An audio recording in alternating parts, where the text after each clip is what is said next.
Hello बच्चों, कैसे हो? तो आज से आपका प्यारा सा चहेता सा चैप्टर जिसका आपको काफी दिनों से इंतजार था वो स्टार्ट करने जा रहे हैं, जिसका नाम क्या है? इलेक्ट्रोस्टैटिक्स। ध्यान देना, ये जो वर्ड है यहाँ पे इलेक्ट्रो और एक इसका दूसरा पार्ट है स्टैटिक्स, है ना? क्या मतलब है इसका? देखिए, इंट्रोडक्शन अपन देखते हैं। एक ही इलेक्ट्रोस्टैटिक्स और एक दूसरा पार्ट होता है इलेक्ट्रोडायनामिक्स। ये दोनों ही पार्ट किसके हैं? इलेक्ट्रोमैग्नेटिज्म के। देखिए, फिजिक्स की एक ब्रांच है जिसका नाम है इलेक्ट्रोमैग्नेटिज्म। इस इलेक्ट्रोमैग्नेटिज्म के दो पार्ट है और उन दो पार्ट में आपकी 12th की एनसीईआरटी की आधी फिजिक्स कंप्लीट होती है। कैसे? इलेक्ट्रोमैग्नेटिज्म दो पार्ट्स में डिवाइड किया हुआ है। पहला पार्ट जो आज अपन पढ़ने जा रहे हैं जिसका नाम है इलेक्ट्रोस्टैटिक्स, और दूसरा जो पार्ट है वो क्या है? जिसका नाम है इलेक्ट्रोडायनामिक्स। ये इलेक्ट्रोमैग्नेटिज्म को दो पार्ट्स में डिवाइड किया गया है। देखिए, इलेक्ट्रोस्टैटिक्स में आपके कौन कौन से चैप्टर एनसीईआरटी के अकॉर्डिंग आते हैं? ये पूरा वैसे एक बड़ी यूनिट होती है इलेक्ट्रोस्टैटिक्स, है ना? एनसीईआरटी में इसके दो चैप्टर डिवाइड किए हुए हैं। ब्रीफ इंट्रो के लिए आपको बता रहा हूं, जिसका नाम है इलेक्ट्रिक चार्ज एंड फील्ड। पहला जो चैप्टर आपका एनसीईआरटी का वो क्या है? Electric charge and field. और दूसरा जो चैप्टर है आपका एनसीईआरटी का, ठीक है, जिसका नाम क्या है? First electric charge and field, और सेकंड है इलेक्ट्रिक पोटेंशियल एंड कैपेसिटेंस। ठीक है, ये दोनों ही चैप्टर में क्या है? इस इलेक्ट्रोस्टैटिक्स का मतलब क्या है? इलेक्ट्रो का मतलब है चार्ज और स्टैटिक्स का मतलब है रेस्ट। यानी कि इलेक्ट्रोस्टैटिक्स में जो भी आप पढ़ोगे वो सब कुछ किसके बारे में होगा? चार्ज के बारे में होगा। और वो चार्ज कैसा होगा? रेस्ट पे होगा। यानी कि इलेक्ट्रोस्टैटिक्स के अंदर आप क्या पढ़ोगे? आप पढ़ोगे चार्ज एट रेस्ट पढ़ोगे। ओके, जो भी क्वेश्चन आएगा, जो भी न्यूमेरिकल आएगा, उसमें चार्ज गिवन होगा, चार्ज वर्ड जरूर आएगा। ठीक है। और इलेक्ट्रोडायनामिक्स में क्या होगा? इलेक्ट्रो मीन्स चार्ज और डायनामिक्स, स्टैटिक्स का मतलब होता है रेस्ट और डायनामिक्स का मतलब है मोशन। यानी इसके अंदर आप जो पढ़ोगे वो क्या पढ़ोगे? इसमें भी आप चार्ज के बारे में पढ़ोगे, बट वो चार्ज क्या होगा? चार्ज इन मोशन होगा। यानी कि चार्ज मूव कर रहा है, और जैसे ही चार्ज मूव करने लग जाता है तो rate of flow of charge, the rate of flow of charge is known as current, electric current. तो आपका थर्ड चैप्टर जो है इसका नाम है करंट इलेक्ट्रिसिटी। क्या? Current electricity. ये किसका पार्ट है? इलेक्ट्रोडायनामिक्स का। चार्ज क्या करता है? उसमें मूव करता है। एनसीईआरटी के अकॉर्डिंग बता रहा हूं आपको, ठीक है। आरबीएससी में ने क्या किया? इन्हीं दो के चार चैप्टर कर दिए, इसके दो पार्ट कर दिए, इसके दो पार्ट कर दिए। एनसीईआरटी में ये दो चैप्टर, फर्स्ट चैप्टर, ये second chapter. First chapter electric charge and field और second electric potential and capacitance. ये दो चैप्टर किसके अंदर आते हैं? इलेक्ट्रोस्टैटिक्स में आते हैं। उसके बाद फर्स्ट फिजिक्स के कंप्लीट जितने भी चैप्टर है रे ऑप्टिक्स से पहले के, वो सारे किस में आएंगे? इलेक्ट्रोडायनामिक्स में आएंगे। कैसे? करंट इलेक्ट्रिसिटी, चार्ज मूव कर रहा है। अगला ये चैप्टर नंबर 3 है। चैप्टर नंबर 4 का नाम है मूविंग चार्ज एंड मैग्नेटिज्म। देखो, चैप्टर का ही नाम क्या है? Moving charge. चार्ज क्या कर रहा है? मूव कर रहा है। मैग्नेटिज्म है ना, जब भी चार्ज मूव करता है, ओके, तो मूविंग चार्ज अपने चारों ओर क्या प्रोड्यूस करता है? मैग्नेटिक फील्ड प्रोड्यूस करता है। रेस्ट चार्ज क्या प्रोड्यूस करता है? इलेक्ट्रिक फील्ड प्रोड्यूस करता है, जो कि डिटेल में अपने इस चैप्टर में आगे पढ़ेंगे। ओके, उसके बाद है मैग्नेटिज्म एंड मैटर। ये चार्ज भी मैग्नेटिक से रिलेटेड ही है, ये चैप्टर भी, है ना। 6th नंबर का चैप्टर आपका ईएमआई। क्या? EMI, electromagnetic induction. इसमें भी इलेक्ट्रोमैग्नेटिक वर्ड आ रहा है। ओके, उसके बाद सेवंथ जो चैप्टर है आपका वो है AC, alternating current. Third chapter में जो करंट है वो तो कौन सी है? Direct current, DC. यहां भी करंट आ रही है ना, ठीक है। उसके बाद 8th जो चैप्टर है वो आपका इलेक्ट्रोमैग्नेटिक वेव्स, इसमें भी इलेक्ट्रोमैग्नेटिक वर्ड आ रहा है, ठीक है। तो ये टोटल आपका इलेक्ट्रोमैग्नेटिज्म, ठीक है, जिसके 2 पार्ट्स हैं, ये आपको इंट्रोडक्शन में आपको बताया है। अब बात आती है इलेक्ट्रोस्टैटिक्स। इलेक्ट्रोस्टैटिक्स क्या है, पता चल गया नाम से ही। इलेक्ट्रोस्टैटिक्स फिजिक्स का वो पार्ट है, फिजिक्स की वो ब्रांच है जिसमें अपन चार्ज की स्टडी करेंगे, और वो चार्ज कैसा होगा, रेस्ट पे होगा। जितने भी लॉ आएंगे, कूलॉम्स लॉ है ना, इलेक्ट्रिक फील्ड, वो सब क्या आएंगे, किस पर बेस्ड होंगे, चार्ज एट रेस्ट। ओके, तो चलिए आगे चलते हैं, है ना। ये आपको इलेक्ट्रोस्टैटिक्स का इंट्रोडक्शन बता दिया, ठीक है। नेक्स्ट देखिए, उसके बाद आगे अपन बढ़ते हैं। ये नेक्स्ट जो अब अपन स्टडी करते हैं किसके बारे में, चार्ज के बारे में। किसकी स्टडी करेंगे, चार्ज की स्टडी करेंगे, ठीक है।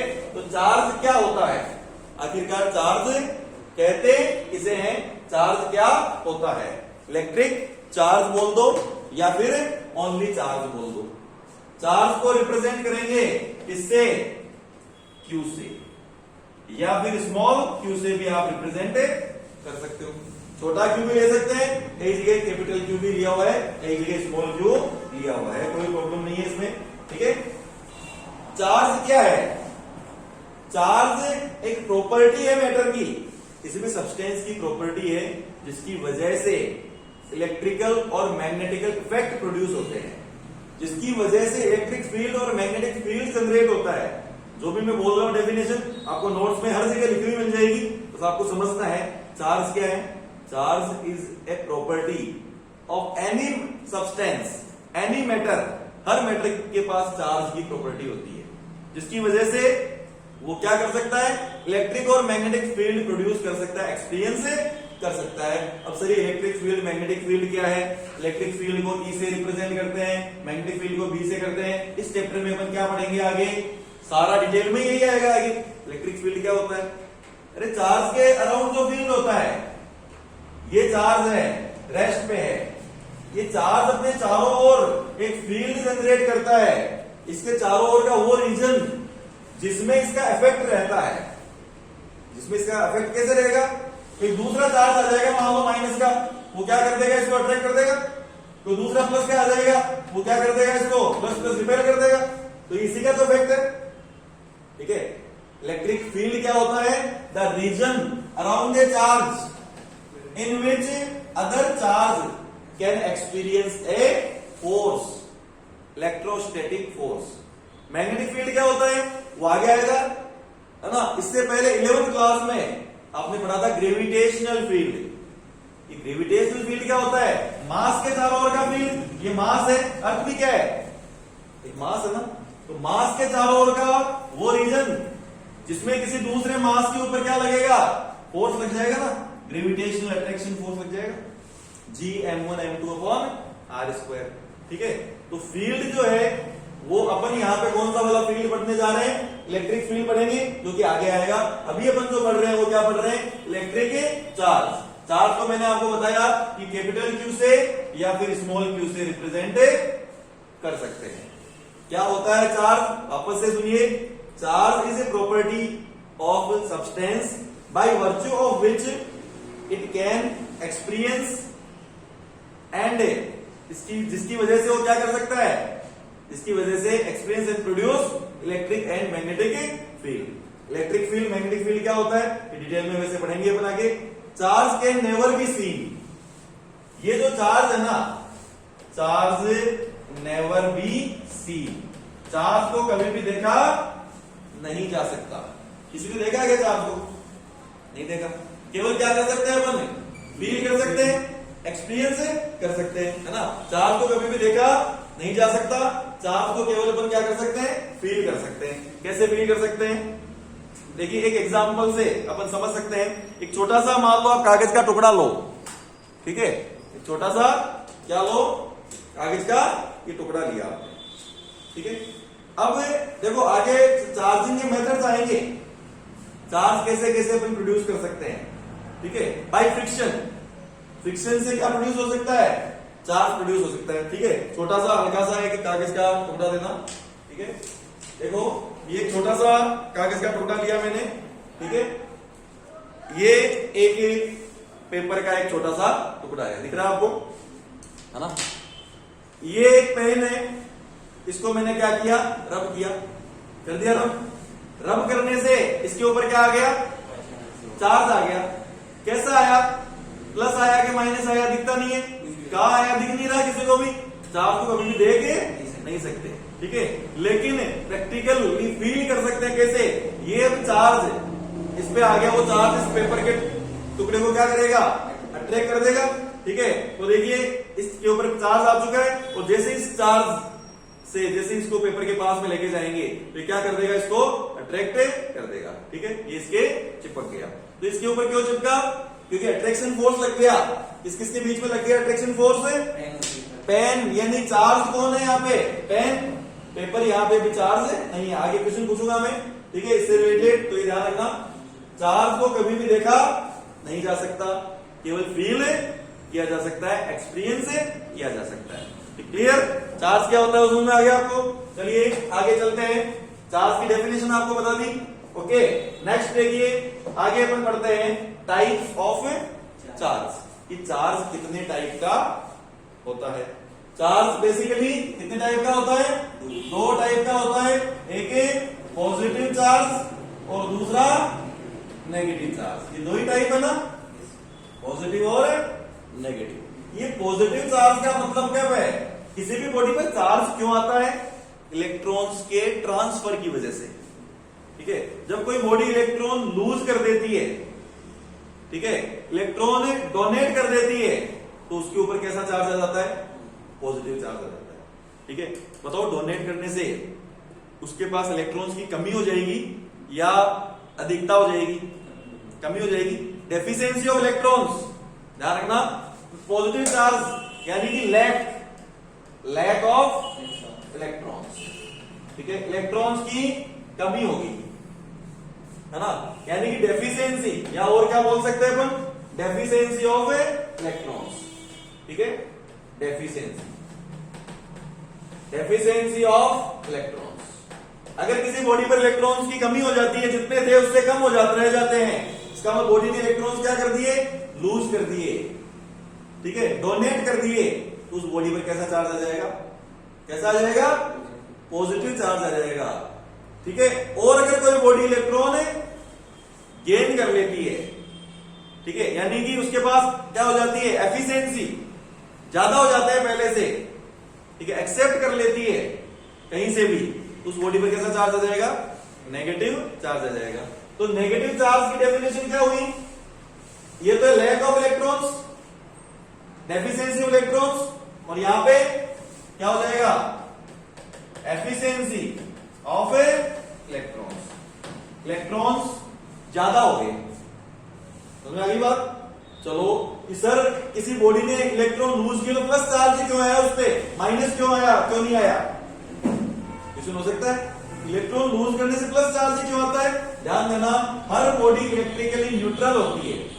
न्यूट्रल होने का मतलब उसके पास जितना प्लस चार्ज होता है उतना का उतना ही क्या होता है, स्टार्टिंग में उतना ही माइनस होता है। ठीक है, अरे यहाँ पे 5 प्लस है तो 5 माइनस है, प्लस का मतलब प्रोटॉन, माइनस का मतलब इलेक्ट्रॉन। अब इस बॉडी ने क्या किए, इलेक्ट्रॉन लूज कर दिए, लूज कर दिए, इलेक्ट्रॉन लूज कर दिए, तो क्या हो जाएगा, इसके पास में प्लस तो उतना का उतना ही है 5, मान लो 2 इलेक्ट्रॉन लूज कर दिए, ये माइनस कम रह गया। बताओ बॉडी कैसी चार्ज है, ओवरऑल नेट चार्ज कैसा है बॉडी पर, पॉजिटिव चार्ज।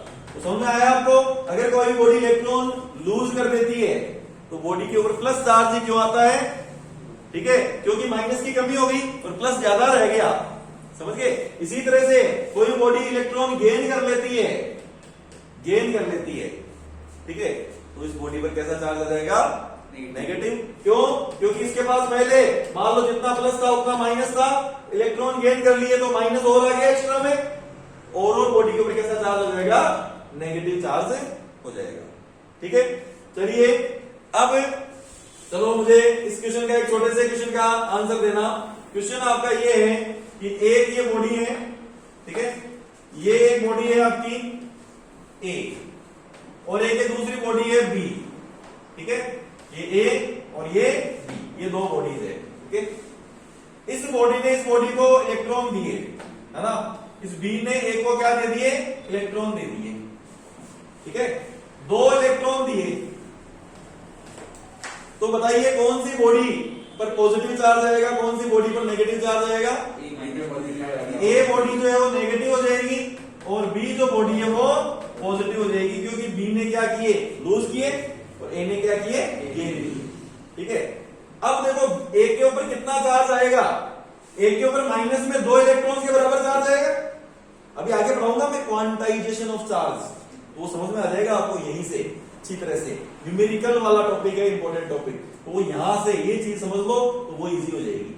इस ए बॉडी में बताओ जो चार्ज आएगा कितने इलेक्ट्रॉन्स के बराबर आएगा, 2 इलेक्ट्रॉन्स के बराबर आएगा ना, यानी कि माइनस का 2 into charge of 1 electron, 1 electron के चार्ज से मल्टीप्लाई कर देंगे, यानी इस बॉडी को कितना चार्ज आएगा, माइनस का 2 इंटू 1.6 इंटू 10 की पावर -19 कूलम। और इस बॉडी में कितना चार्ज आएगा, कितने इलेक्ट्रॉन लूज किए इसने, प्लस आएगा, क्योंकि लूज किए तो प्लस का कितना चार्ज आएगा, प्लस का 2 इंटू 1.6 इंटू 10 की पावर -19 कूलम। इसको ई लिख देते हैं, प्लस का 2e और इसके ऊपर कितना चार्ज आया, माइनस का 2e। समझ गए, ये ई क्या है, smallest charge that can be in a body, on a body, इससे कम चार्ज नहीं हो सकता। समझ गए, क्वांटाइजेशन का मतलब यही है कि charge 2 electron, 10 electron, 20 electron, 200 electron, कभी भी ऐसा नहीं होगा कि आधा इलेक्ट्रॉन, है ना, 2.5 इलेक्ट्रॉन। समझ गए, चार्ज जो है वो कभी भी पॉइंट्स में, फ्रैक्शन में नहीं हो सकता, ठीक है। इलेक्ट्रॉन्स कभी भी पॉइंट्स में, फ्रैक्शन में नहीं हो सकते। चार्ज तो हो सकता है, नंबर ऑफ इलेक्ट्रॉन्स। समझ गए, वो आगे टॉपिक आएगा। तो मैं आगे बात आपको क्या समझ में आया, टाइप्स ऑफ चार्ज, कि चार्ज कितने टाइप का होता है, कितने टाइप का होता है, 2 टाइप का, पॉजिटिव चार्ज और नेगेटिव चार्ज। ओके, चलिए, आपको कुछ भी समझ में नहीं आ रहा तो आप पूछ सकते हो, है ना। मेन में लिए ऑफलाइन है, ठीक है, कोई भी समझ में नहीं आ रहा है तो आप पूछ सकते हो। ओके, नेक्स्ट देखिए, types of force between charges, types of force between charges. ध्यान देना, चार्जेस के बीच में कौन कौन से फोर्स लग सकते हैं, है ना, कौन कौन से फोर्स लग सकते हैं। फर्स्ट ध्यान दीजिए, चार्जेस के बीच में कौन कौन से फोर्स जो है वो लग सकते हैं। फर्स्ट, अट्रैक्शन फोर्स लग सकता है क्या, बताओ, अट्रैक्शन फोर्स कब लगेगा, opposite charges, unlike charges, opposite charges के बीच में। Clear, okay. दूसरा कौन सा, रिपल्सन फोर्स, रिपल्सन फोर्स भी लग सकता है क्या, रिपल्सन फोर्स कब लगेगा, ये तो हो गया बिटवीन लाइक चार्जेस, और ये आपका क्या हो गया, बिटवीन अनलाइक चार्जेस। समझ में आ गई बात, ठीक है। अब चलिए, चार्जेस के बीच में या तो अट्रैक्शन फोर्स होगा या रिपल्सन फोर्स होगा, 2 ही टाइप के फोर्स हो सकते हैं, ठीक है। चलो मुझे बताना, अब आप आंसर देना, ठीक है। ये एक पॉजिटिव चार्ज है और एक दूसरा पॉजिटिव चार्ज है, बताओ कैसा फोर्स लगेगा, रिपल्सन फोर्स लगेगा। ओके, ये नेगेटिव है और ये नेगेटिव है, बताइए कौन सा फोर्स लगेगा, रिपल्सन फोर्स लगेगा। चलो ठीक है, बताइए ये नेगेटिव है और ये पॉजिटिव है, कैसा फोर्स लगेगा, अट्रैक्टिव फोर्स लगेगा, ठीक है। ये पॉजिटिव है और ये नेगेटिव है, कैसा फोर्स लगेगा, अट्रैक्शन फोर्स लगेगा। अब मेरा क्वेश्चन ये है कि एक तो पॉजिटिव बॉडी है और एक न्यूट्रल बॉडी है, कैसी बॉडी है, न्यूट्रल बॉडी है। अब इनके बीच में कैसा फोर्स लगेगा, ठीक है। ऑप्शन है आपके सामने, 3 ऑप्शन है कि अट्रैक्शन फोर्स लगेगा या रिपल्सन फोर्स लगेगा या नो फोर्स, कोई सा फोर्स नहीं लगेगा। एक पॉजिटिव बॉडी है और एक न्यूट्रल बॉडी है, ठीक है। चलो ऐसा ही एक और क्वेश्चन पूछ सकता हूं मैं आपसे, ठीक है। क्या एक नेगेटिव चार्ज बॉडी है और एक न्यूट्रल बॉडी है। कैसी बॉडी है? न्यूट्रल बॉडी है। इसके बीच में कैसा फोर्स लगेगा? ठीक है, वही तीन ऑप्शन आपके इसमें है। क्या क्या? अट्रैक्शन, रिपल्शन और नो फोर्स, है ना? इन दोनों का आंसर सेम होगा। इन दोनों का आंसर क्या होगा? सेम होगा। ये बात ध्यान रख लो पहले तो। ठीक है, तो देखिए न्यूट्रल का मतलब है क्या होता है कि जितना प्लस उतना माइनस जीरो। और मैंने कहा था कि याद रखना, अभी एक प्रैक्टिकल करके दिखाया था, मैंने कहा आपसे क्वेश्चन पूछूंगा, याद रखना। मैंने पेन से रब कर दिया था पेन को, तो पेन के ऊपर तो चार्ज आ गया था ना? क्या वो तो छोटा सा कागज का टुकड़ा था, उसके ऊपर चार्ज था क्या वो रगड़ा हुआ था क्या? वो तो न्यूट्रल था ना। तो अब पेन के ऊपर प्लस आया माइनस आया, ये अपन को नहीं पता। अपन नहीं पता कर सकते कि बॉडी पर प्लस चार्ज आया या माइनस आया। वो तो एक मशीन है, एक इंस्ट्रूमेंट है, जिसका नाम होता है इलेक्ट्रोस्कोप। पूरा नाम है गोल्ड लीफ इलेक्ट्रोस्कोप। अपने सिलेबस में से बहुत टाइप के होते हैं इलेक्ट्रोस्कोप, अपने जो आपके एनसीईआरटी में है वो गोल्ड लीफ इलेक्ट्रोस्कोप है। उससे पता करते हैं कि चार्ज प्लस है या माइनस है, कितना है। ठीक है, चार्ज की क्वांटिटी का अनुमान भी लगाया जा सकता है कि ज्यादा है या कम है। तो अपन नहीं देख सकते आंखों से, लेकिन अपन को ये तो श्योर है कि इस पेन के ऊपर जो चार्ज आया था, ठीक है, वो कैसा आया था? या तो प्लस आया था या माइनस आया था। और प्लस चार्ज हो या माइनस चार्ज हो, न्यूट्रल बॉडी को हमेशा क्या करता है? अट्रैक्ट ही करता है। ठीक है, तो दोनों के आंसर क्या क्या होंगे? अट्रैक्शन, और इसका भी क्या होगा? अट्रैक्शन। ध्यान देना, अट्रैक्शन और रिपल्शन ये दो टाइप के फोर्स है। इन दोनों को कंबाइंड फॉर्म में इलेक्ट्रोस्टैटिक फोर्स बोलते हैं। क्या बोलते हैं? Electrostatic force. एक और नाम है इसी का ही, कूलाम्ब फोर्स। इनको ही क्या बोल सकते हैं? Coulomb force. या आगे पढ़ेंगे कूलाम्ब्स लॉ। मींस कूलाम्ब फोर्स कैसा हो सकता है? मे बी अट्रैक्टिव और मे बी रिपल्सिव। समझ आ गई बात? ठीक है, तो आपको टाइप्स ऑफ फोर्स समझ में आ गया चार्जेस के बीच में। कौन कौन सा लग सकता है?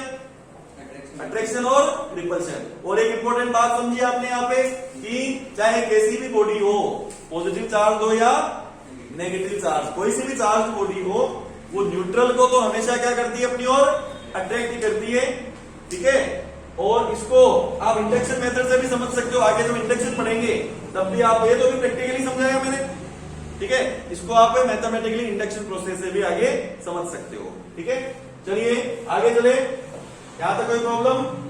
No problem. चलो आगे। उसके बाद देखिए कुछ यूनिट्स है चार्ज की। चार्ज की क्या? यूनिट्स। ध्यान देना, आपसे कई बार पूछ लेते हैं स्मॉलेस्ट यूनिट ऑफ चार्ज।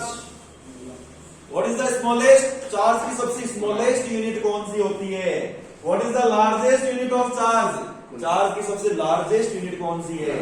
सबसे पहले तो चार्ज की मेन यूनिट क्या है ना? ऐसा यूनिट जो है चार्ज की वो क्या है? ऐसा यूनिट क्या है? चार्ज कैसे आया? Ampere into second. ध्यान देना, करंट का फॉर्मूला क्या होता है? I equals to Q upon T। ठीक है, तो बताइए यहां से चार्ज इक्वल्स टू क्या आया? Q इक्वल्स टू IT आया। आ गया? तो चार्ज की ऐसा यूनिट क्या होगी? एम्पियर इंटू करंट की एम्पियर और टाइम की सेकेंड। और एम्पियर इंटू सेकेंड को ही क्या बोलते हैं? साइंटिफिक फॉर्म में कूलाम्ब बोलते हैं। अरे फोर्स की यूनिट क्या होती है? F equals to ma। Formula होता है ना, F इक्वल टू मा होता है। ठीक है, m की यूनिट क्या होती है? किलोग्राम। और एक्सेलरेशन की यूनिट क्या होती है? मीटर पर सेकेंड स्क्वायर होती है। तो इसी को ही कंबाइंड फॉर्म में क्या बोलते हैं? न्यूटन बोलते हैं ना। तो इसी तरह से एम्पियर इंटू सेकेंड को क्या बोलते हैं? कूलाम्ब बोलते हैं। चार्ज की डायमेंशन क्या होती है? A1 T1। 1 लगा सकते हैं, नहीं लगाएंगे तो भी बाय डिफॉल्ट होता है 1 को A1 T1। Okay, practical unit क्या है एक चार्ज के? Ampere into hour. ये एम्पियर इंटू आवर में 3600 कूलाम्ब कैसे हुए?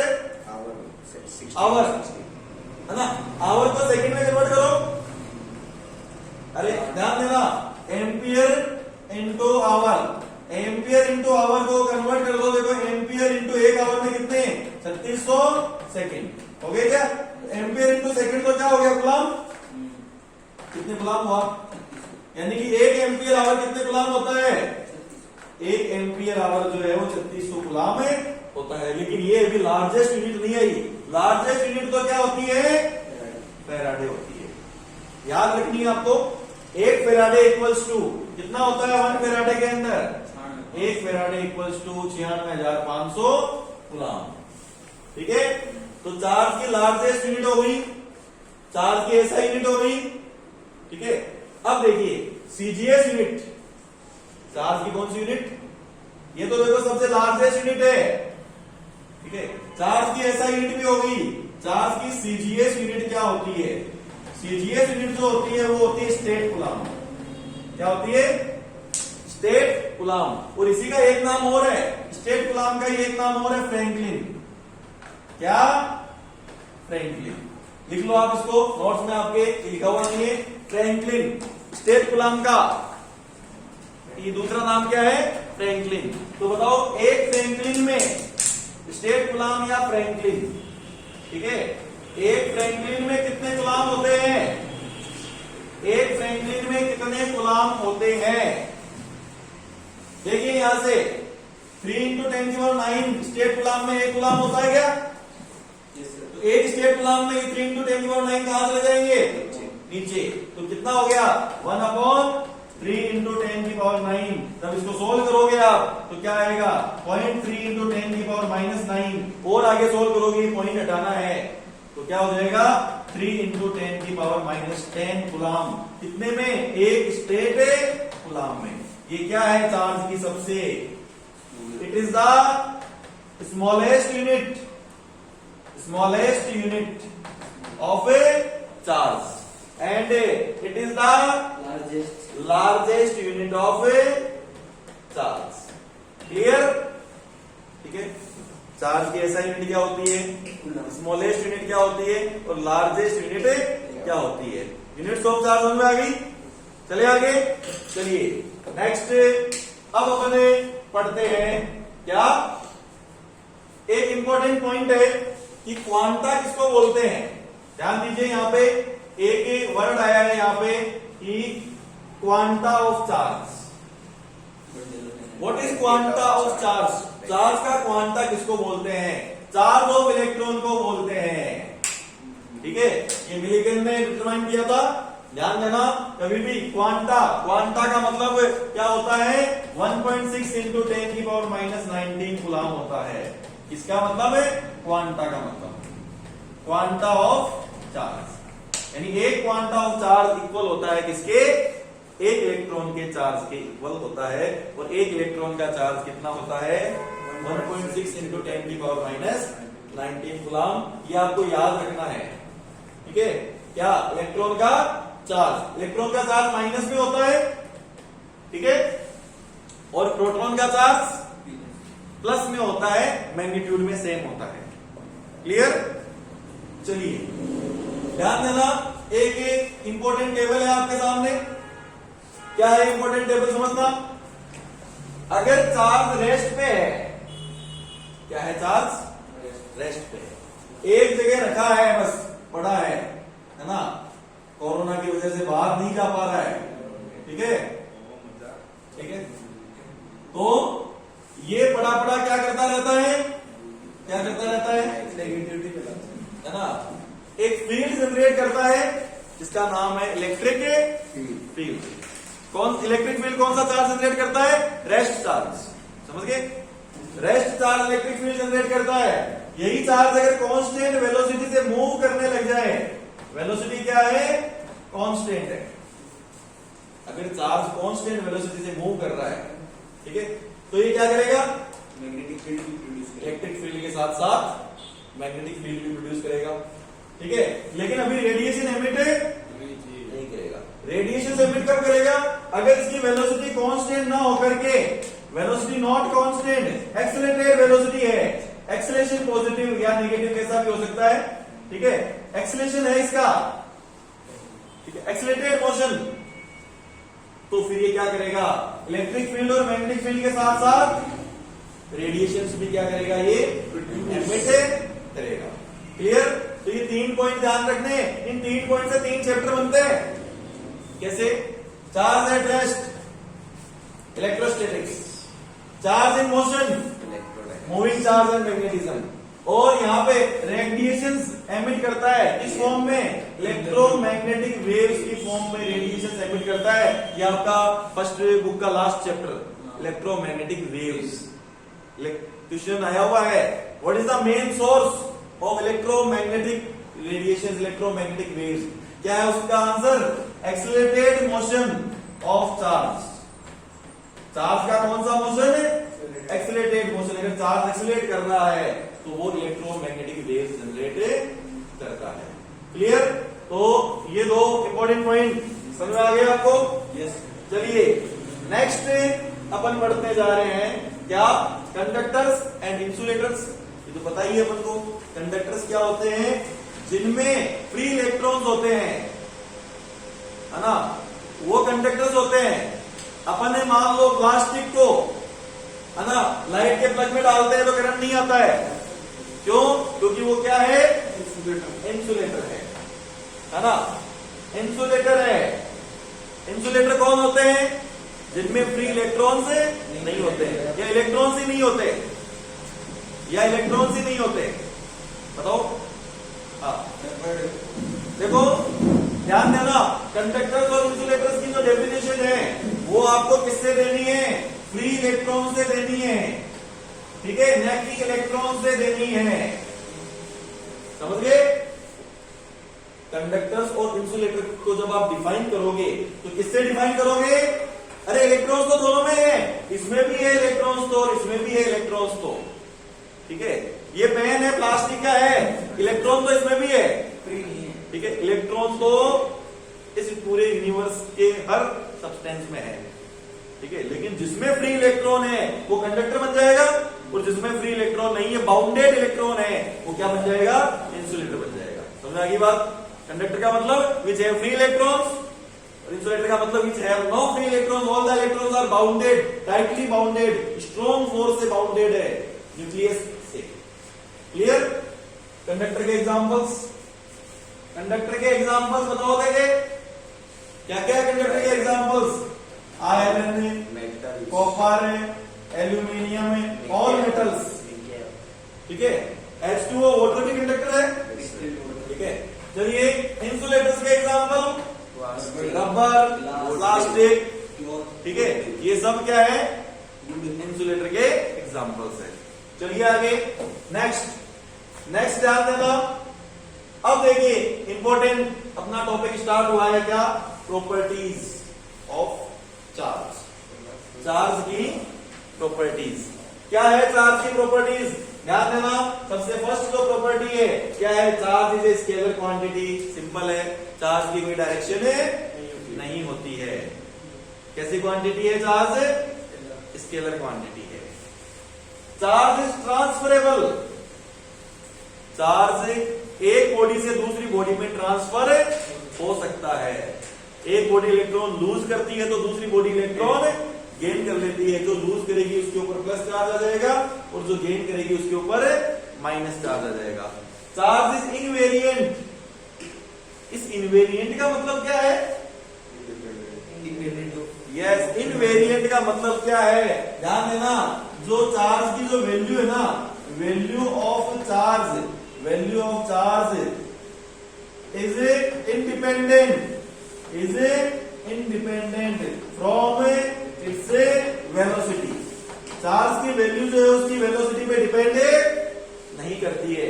चाहे चार्ज रेस्ट करता रहे, चाहे चार्ज धीरे धीरे मॉर्निंग वॉक करे, चाहे चार्ज दौड़ लगाए, चार्ज की वैल्यू तो सेम रहेगी। अगर 2 माइक्रोकुलाम का चार्ज है तो वो 2 माइक्रोकुलाम का ही रहेगा, चाहे वो किसी भी वेलोसिटी से मूव करे। इनवेरिएंट का मतलब समझ में आ गया? अगली है, charge is always associated with mass. ध्यान देना, ये इंपॉर्टेंट पॉइंट है। चार्ज हमेशा किससे एसोसिएट रहता है? मास से एसोसिएटेड रहता है ना। इस पॉइंट पर ये एक क्वेश्चन बनता है, ध्यान देना क्या क्वेश्चन है, समझना। क्वेश्चन का आंसर देना सभी, ठीक है।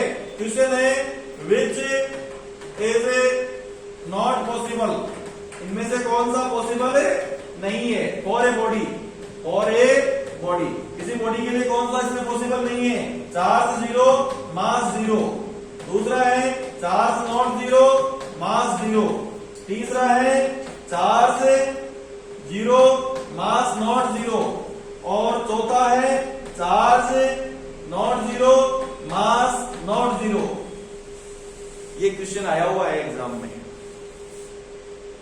बताइए इनमें से कौन कौन पॉसिबल है, कौन कौन पॉसिबल नहीं है? क्या आंसर देंगे आप? बताइए इसका आंसर क्या होगा? देखिए इनमें से कौन कौन पॉसिबल है, कौन कौन नहीं है ना? तो देखिए इधर ध्यान देना।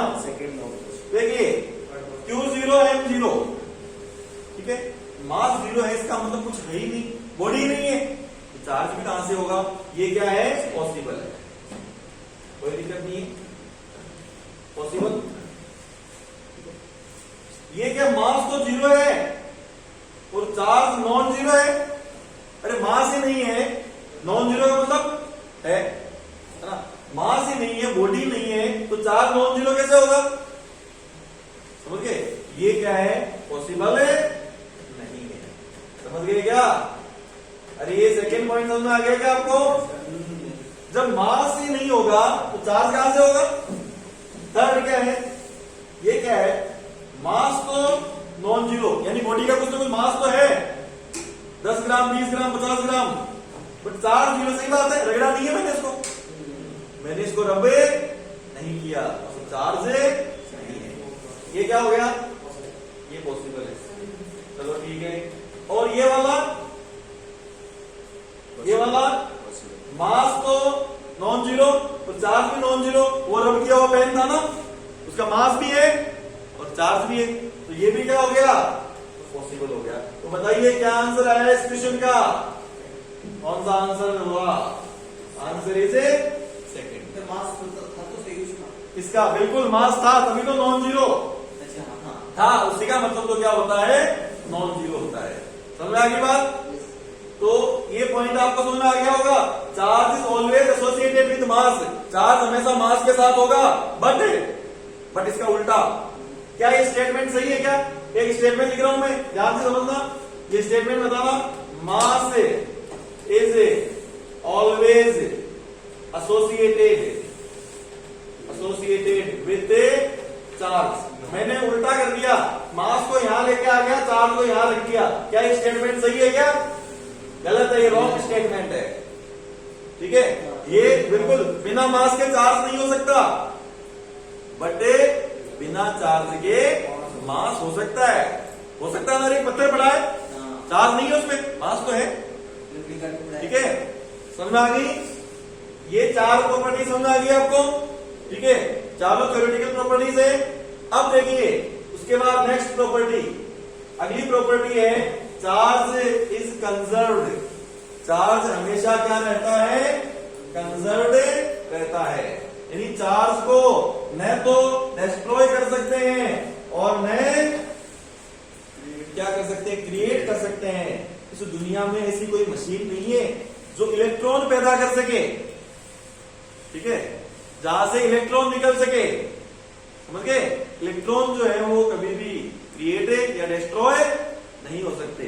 अरे इंसान मर जाएगा, उसको जला देंगे तो इलेक्ट्रॉन डिस्ट्रॉय नहीं होंगे। ठीक है, तो चार्ज हमेशा क्या रहता है? कंजर्व रहता है। मान लो एक सिस्टम है, ठीक है, ये एक सिस्टम है ना?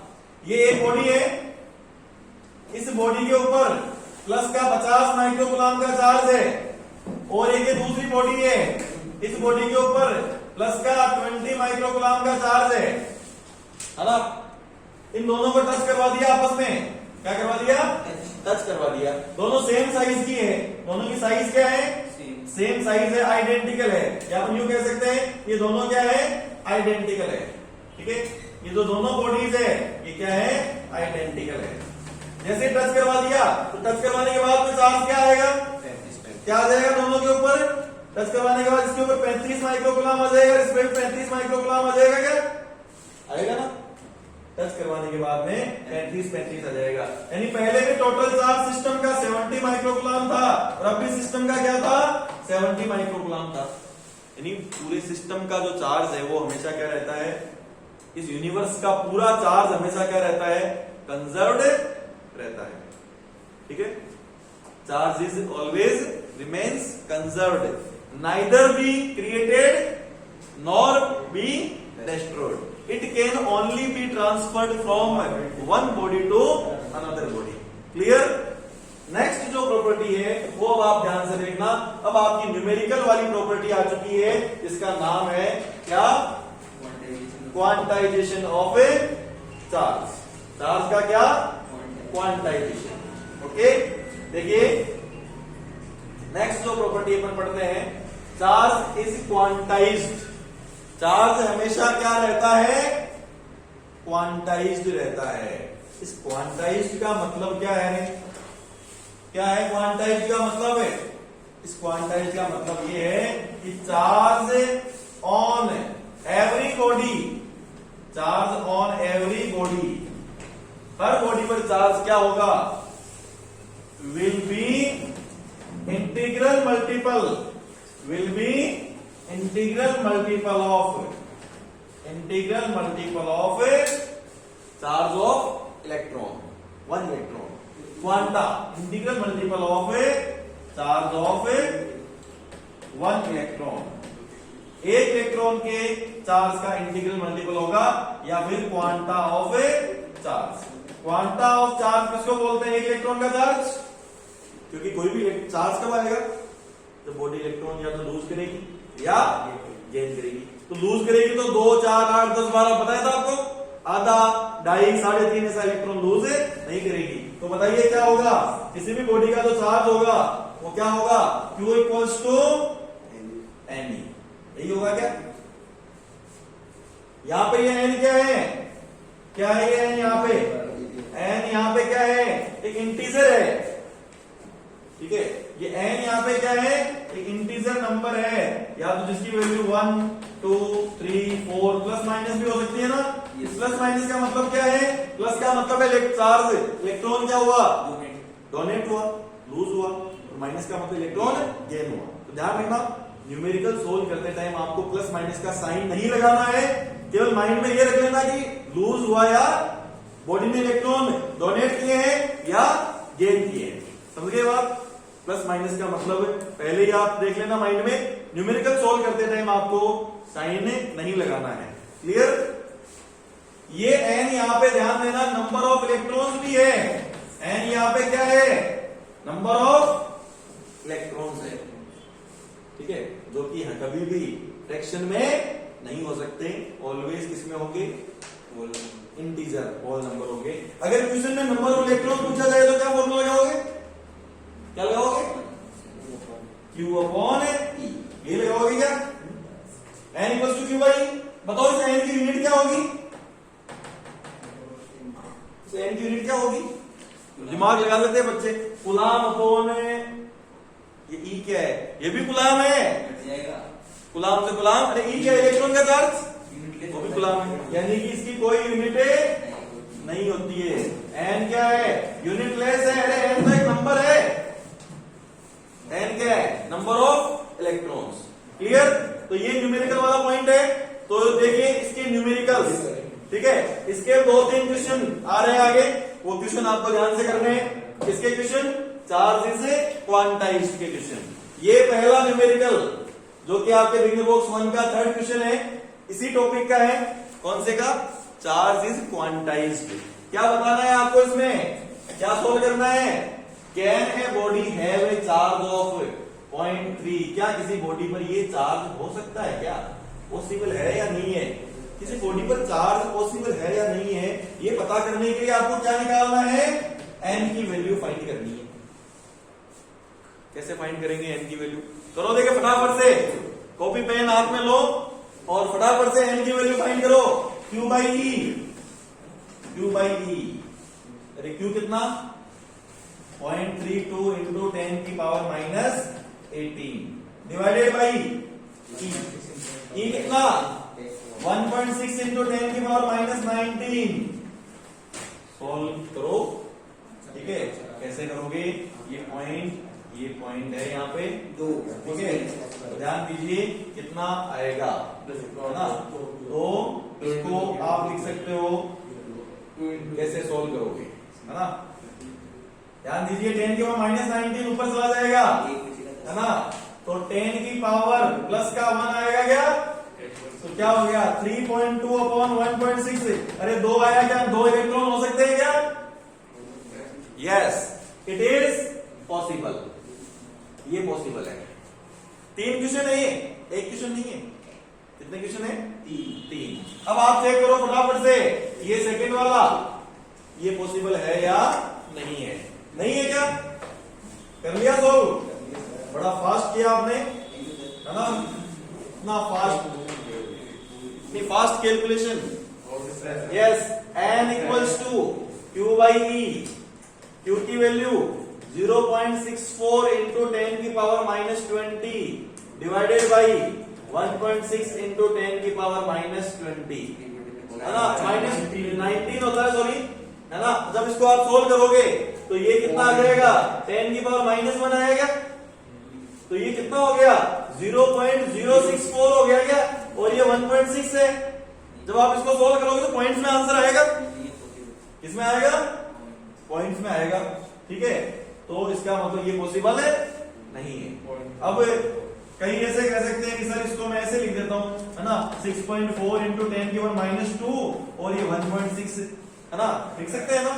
इसको फिर है ना 4 से काट दिया कि सर 4 आ रहा है, क्यों पॉसिबल नहीं है, अरे 4 के आगे क्या है, 10 की पावर माइनस 2 है, ये 4 नहीं है, ये 0.04 इलेक्ट्रॉन हो सकते हैं क्या, पावर माइनस में नहीं होनी चाहिए, प्लस में होती तो 400 हो जाता। चलो ये तीसरा क्वेश्चन भी कर लिया होगा आपने, तो ये पॉसिबल है या नहीं है ना, चेक करते हैं। इसमें n की वैल्यू Q बाई E, ठीक है, इसको सोल्व किया तो ये आ गया 1.6 इंटू 10 की पावर माइनस 19, है ना। तो ये तो 3 हो गया, 3 इंटू 10 की पावर माइनस 2, अरे 0.03 आया, ये पॉसिबल है नहीं है। तो इसका मतलब क्या, आप ये कंक्लूजन निकाल सकते हो क्या, जिसकी पावर माइनस 19 से ज्यादा है, माइनस 20, माइनस 21, माइनस 22, वो पॉसिबल नहीं है, ये कह सकते हो आप। चलो चेक कर लेते हैं, ये भी आपका जो भ्रम है वो चेक करते हैं सही है कि नहीं है। चलो मैंने एक ये चार्ज दिया है किसी बॉडी के ऊपर, ठीक है, आप बताना मुझे सोल्व करके क्या चार्ज दे रहा हूं मैं आपको, चार्ज दे रहा हूं मैं 2500 इंटू सॉरी 2000 इंटू 10 की पावर माइनस 21, ठीक है, कूलम। क्या ये चार्ज पॉसिबल है या नहीं है, पॉसिबल है, ये चार्ज पॉसिबल है या नहीं है, 2000 इंटू 10 की पावर माइनस 21 कूलम।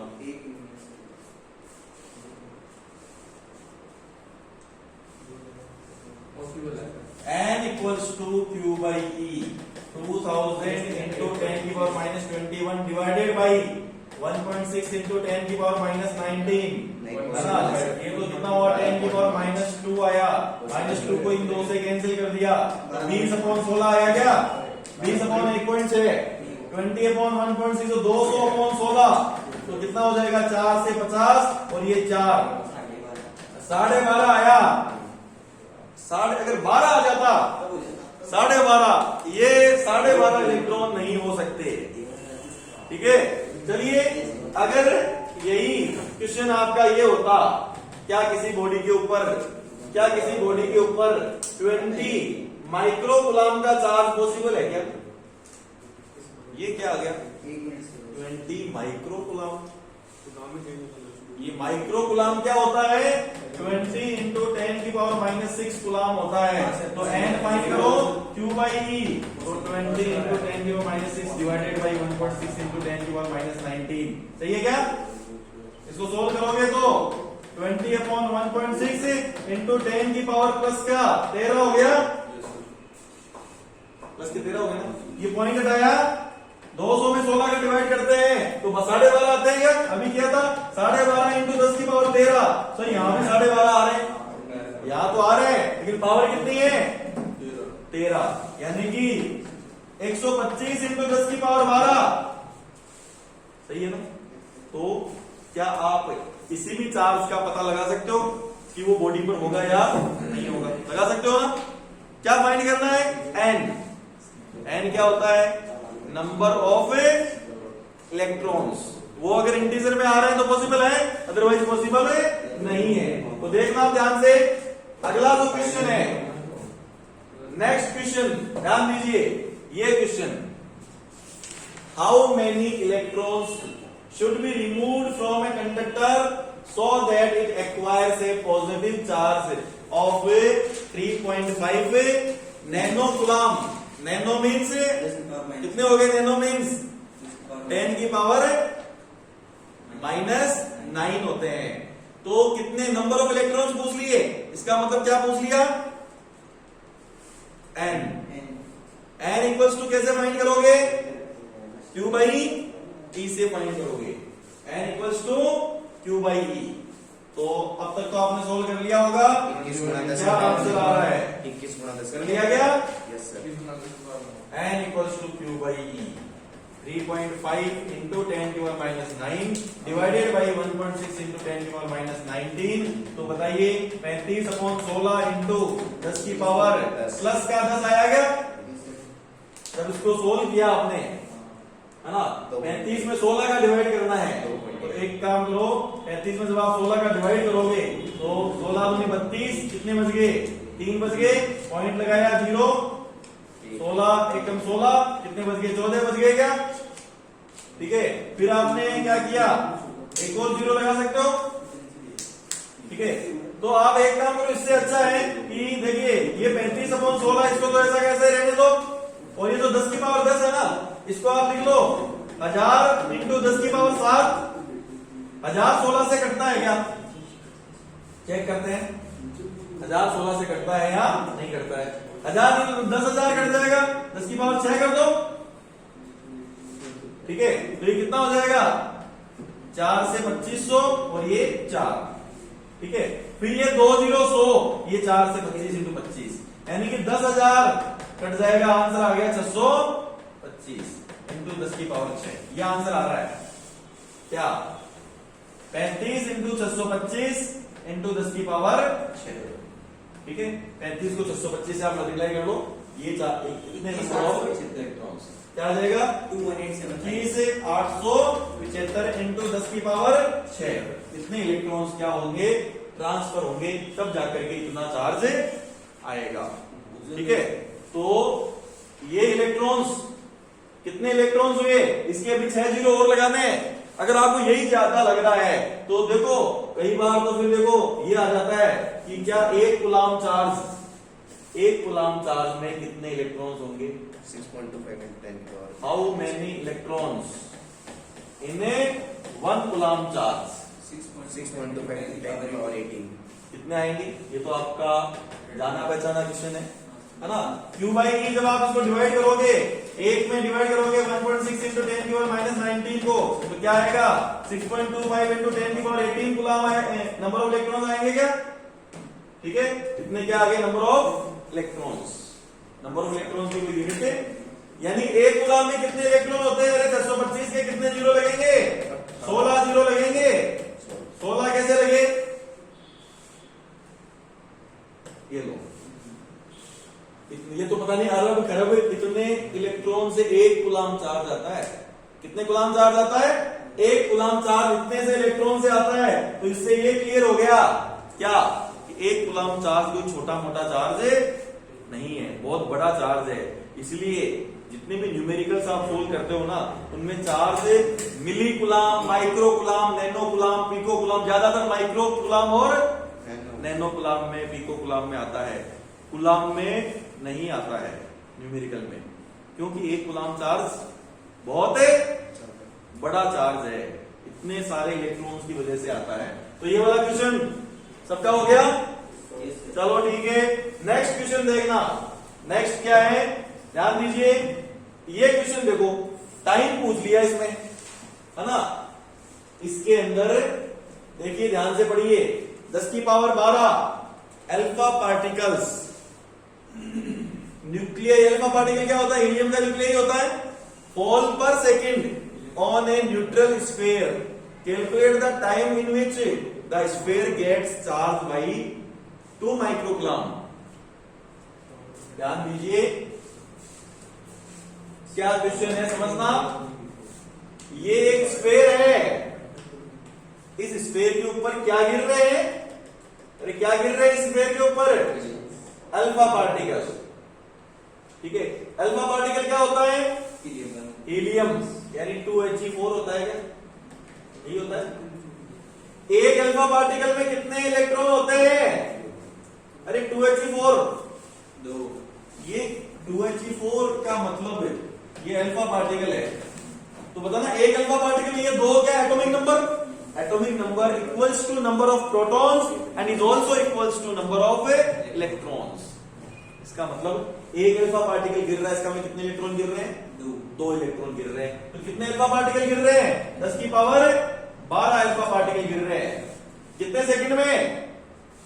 मोल पर सेकंड। इसका मतलब है number of electrons in 1 second. एक सेकंड में कितने इलेक्ट्रॉन गिर रहे हैं? सही है, ठीक है। तो एक सेकंड में कितना चार्ज आएगा? Charge in 1 second. एक सेकंड में कितना चार्ज आएगा?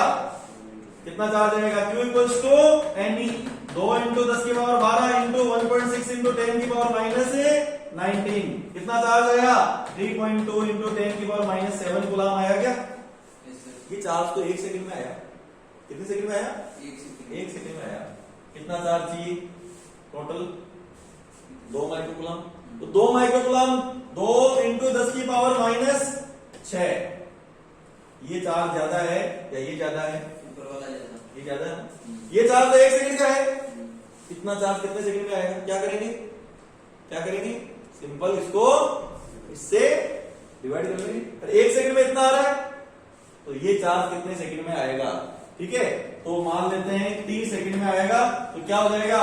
2 इंटू 10 की पावर माइनस 6 में डिवाइड कर देंगे किसका? 3.2 इंटू 10 की पावर माइनस 7 का। एक सेकंड में इतना चार्ज आ रहा है। ठीक है, तो क्या आंसर आ जाएगा बताओ? 1/60। ये इससे कैंसिल करेंगे तो 10 आएगा। ये पॉइंट हटाएगा तो ये 0 आया। तो कितना हो जाएगा? 4 से ये 5 बार कैंसिल हुआ और ये 8 बार कैंसिल हुआ। ठीक है, सही है क्या? तो क्या आंसर आएगा बताओ? 6.25। 50/8 6.25, यानी कि 6.25 सेकंड में इतना चार्ज आएगा। ठीक है, कि सर डिवाइड क्यों किया? अरे आप इसको यूनिटरी मेथड से सोल्व कर सकते हो। ध्यान देना कैसे यूनिटरी मेथड कैसे लगा सकते हो। देखिए इधर ध्यान देना, इसको वापस से बता रहा हूं मैं आपको। ध्यान दो, 3.2 इंटू 10 की पावर माइनस 7 कूलम का चार्ज कितने सेकंड में आ रहा है? 1 सेकंड में आ रहा है। ठीक है, 1 कूलम का चार्ज कितने सेकंड में आएगा? 1/, कितने सेकंड में आएगा?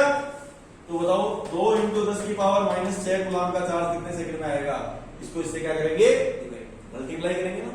ठीक है, यानी 2 इंटू 10 की power minus 6 into 1/3.2 into 10 divide हो गया ना ऑटोमेटिक। समझिए, यूनिटरी मेथड ज्यादातर क्वेश्चंस में लगता है, वही यहां पे लग रहा है। ठीक है, तो ये क्वेश्चन समझ में आया होगा मेरे हिसाब से। कितने अल्फा पार्टिकल गिर रहे थे? 10 की पावर 12 अल्फा पार्टिकल कितने सेकंड में? 1 सेकंड में। तो ये पता करो कि 1 सेकंड में कितना चार्ज गिरा, कितना चार्ज गिरा, है ना? कितने इलेक्ट्रॉन गिरे 1 सेकंड में, है ना? 2 इंटू 10 की पावर 12। कितने इलेक्ट्रॉन गिरे? 2 इंटू 10 की पावर 12 इलेक्ट्रॉन।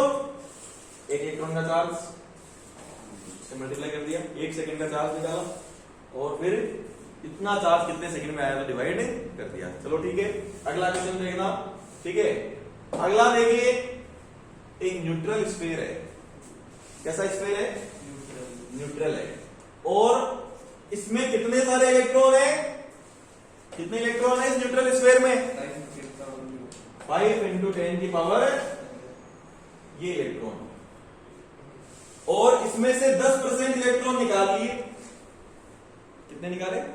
10% इलेक्ट्रॉन निकालिए मतलब लूज किए, है ना, डोनेट किए। और बताओ कितना चार्ज आएगा उसके ऊपर?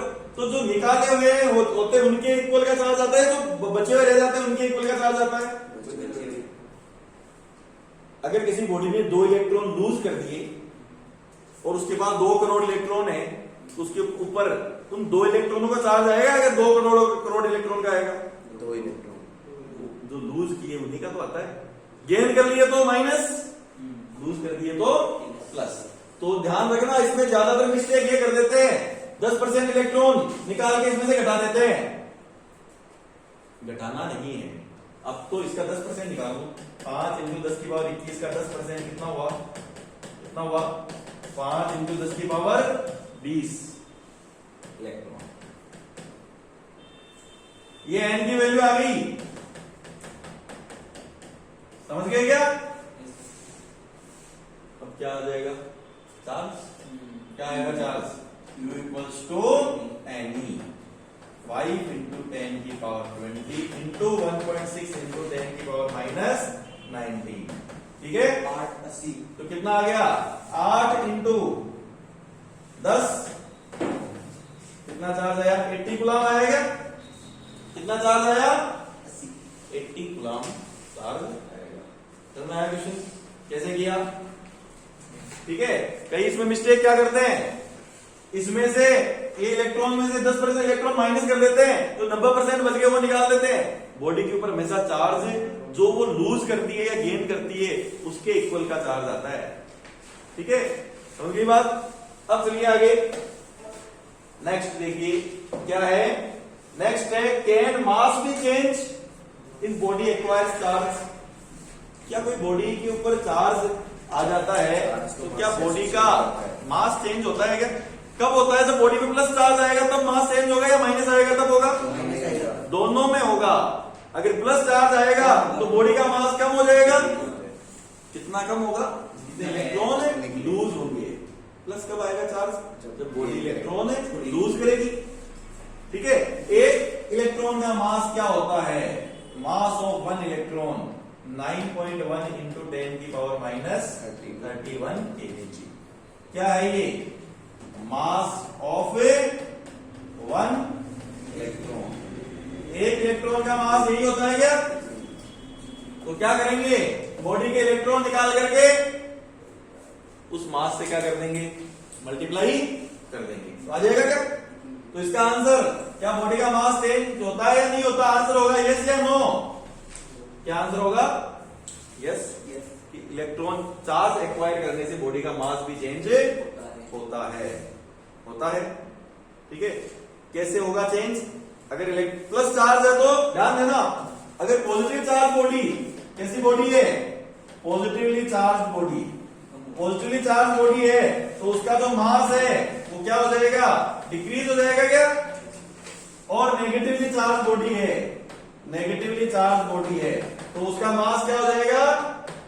इंक्रीज हो जाएगा। सही है, समझ गए?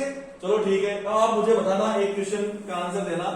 ठीक है, क्या क्वेश्चन क्या है? देखिए क्वेश्चन आपका ये है कि ये 3 बॉडी है, ध्यान देना, A B C, 3 बॉडीज है। तीनों आइडेंटिकल थी शुरू में, ये तीनों आइडेंटिकल थी। ठीक है, ए ने और बी ने ए को और बी को टच करवा दिया। अपन ने क्या कर दिया? इनको टच करवा दिया। ठीक है, ए को और सी को, सॉरी, है ना? तो ए के ऊपर, इस ए के ऊपर जो है वो माइनस चार्ज आ गया। कैसा चार्ज आ गया? नेगेटिव। और सी के ऊपर जो है वो पॉजिटिव चार्ज आ गया। बी के ऊपर कोई चार्ज नहीं आया। अब आपको मास का ऑर्डर बताना है कि कैसा होगा। पहला ऑप्शन है कि ए का मास सबसे ज्यादा, फिर बी का, फिर सी का। दूसरा है ए का मास सबसे कम, फिर बी का, फिर सी का सबसे ज्यादा। ठीक है, तीसरा है कि ए का और सी का तो बराबर होगा और बी का, तीनों के बराबर होंगे। और चौथा ऑप्शन है कि ए का और सी का बराबर होगा और बी का जो है उनसे ज्यादा होगा, है ना? क्या आएगा? अरे जिस बॉडी के ऊपर नेगेटिव चार्ज है उसका मास इंक्रीज हो जाता है और जिसके ऊपर कम आया उसका, प्लस आया उसका डिक्रीज हो जाता है। इसके कुछ इलेक्ट्रॉन इसमें चले गए इसमें माइनस आएगा, इसका मतलब क्या हुआ, इसके कुछ इलेक्ट्रॉन इधर ट्रांसफर हो गए। ठीक है, समझ गए क्या? तो ये पॉइंट समझ में आ गया। Can mass be change in body acquire charge? क्या बॉडी का मास भी चेंज होता है? क्या होता है? कैसे होता है? एक इलेक्ट्रॉन के मास के इक्वल जो उससे मल्टीप्लाई कर देंगे हम। ठीक है, देखिए इस पॉइंट पर बेस्ड ये क्वेश्चन है। क्या है? पहला एग्जांपल है आपके नोट्स का। क्या? When a piece of polythene is rubbed with wool. Polythene को किससे रब किया? किससे रब किया? ऊन से रब किया, और -2 × 10⁻⁷ कूलम ये डेवलप हो गया, माइनस चार्ज डेवलप हुआ। इसका मतलब बॉडी ने इलेक्ट्रॉन गेन किए, बॉडी का मास इंक्रीज होगा। ठीक है, तो क्या पूछ लिया रे? क्या पूछ लिया? अमाउंट ऑफ मास, कि कितना मास इंक्रीज होगा, कितना डिक्रीज होगा। कैसे निकालें? कैसे निकालें? क्या आपको नंबर ऑफ इलेक्ट्रॉन्स निकालने पड़ेंगे क्या, या डायरेक्ट मास निकाल सकते हो? नंबर ऑफ इलेक्ट्रॉन्स तो निकालने ही पड़ेंगे, सीधी डायरेक्ट छलांग आप नहीं लगा सकते। एन की वैल्यू तो निकालनी ही पड़ेगी। तो एन की वैल्यू कैसे निकालोगे? N equals to Q by E, 2 × 10⁻⁷ divided by 1.6 × 10⁻⁻19। सही है क्या? कितना आया एन की वैल्यू? 125 × 10⁻10। चेक करते हैं। ये पॉइंट आया, ये 0। 20/16, 20/16 कितने होते हैं? 1.25। ठीक है, 20/16 का मतलब कितना हुआ? 5/4। तो कितना आ गया? ये कितना हो गया? 1.25 × 10⁻13 प्लस का 13। सही लिखा गया?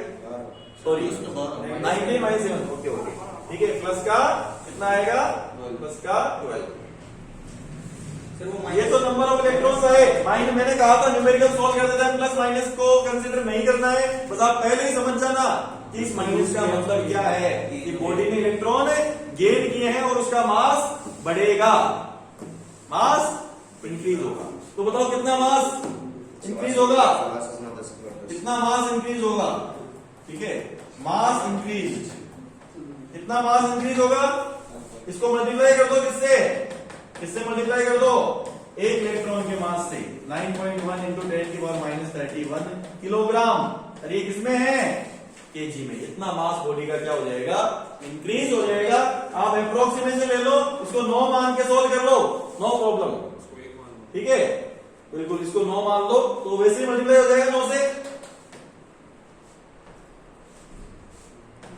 11.25 × 10 की पावर कितना आया? 10 की पावर -19 आया क्या?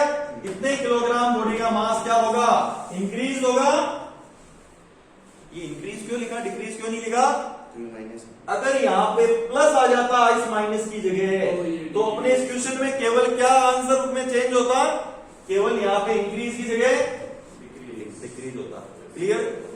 समझ में आ गई बात? मास वाला कंसेप्ट समझ में आया नहीं आया? आ गया? मास में फॉर्मूला कुछ नहीं लगाया, केवल इलेक्ट्रॉन के मास से मल्टीप्लाई करना है। फॉर्मूला आपको बनाना है क्या? फॉर्मूला बनाना है तो देखो, फॉर्मूला अगर अपन को कंसेप्ट आते हैं तो फॉर्मूला ध्यान दीजिए। Delta M equals to N into mass of electron. ये लो फॉर्मूला बन गया क्या? अरे डेल्टा एम क्यों लिखा है यहाँ पे? एम क्यों नहीं लिखा? यस, डिक्रीज होगा कि इंक्रीज होगा वो आपको पता है। बन गया ना फॉर्मूला? नोट कर लो, ये फॉर्मूला नोट कर सकते हो। ठीक है, हाँ चलिए अगला, नेक्स्ट क्या है? अगला टॉपिक आपका क्या है? मेथड्स ऑफ चार्जिंग, जो कि अपन अपनी नेक्स्ट क्लास में पढ़ेंगे। ओके।